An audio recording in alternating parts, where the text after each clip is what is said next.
This is the Lone Crater YouTube. We hope this video helps.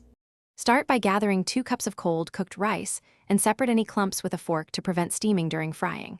Chop 1 cup total of vegetables, for example, 1/2 cup peas and 1/2 cup diced carrots, and mince 1 garlic clove and 1 green onion.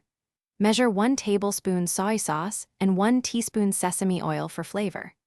Beat 2 large eggs with 1/4 teaspoons salt and set them aside for the omelet stage, and keep all ingredients within reach. Heat 1 tablespoon oil in a 10-inch skillet over medium-high heat until it shimmers, which prevents sticking and creates a thin, even omelet.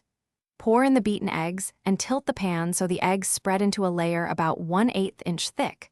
Cook 30 to 45 seconds until the top is just set. Use a spatula to loosen edges, flip briefly if needed. Then fold the cooked omelet into thirds and slide it onto a cutting board to rest and slice into thin strips. Wipe the skillet and heat 1 tablespoon oil on high, then add the cold rice and stir-fry for about 3 minutes until grains separate and the rice is hot. Push rice to the side, add a splash of oil and quickly stir in minced garlic and vegetables, cooking 1 to 2 minutes. Return rice, add 1 tablespoon soy sauce, 1 teaspoon sesame oil, and 2 teaspoons chili sauce if you want heat. Toss in the sliced omelet and chopped green onion, mix thoroughly, and serve hot immediately. Thanks for watching. Consider subscribing if we helped you.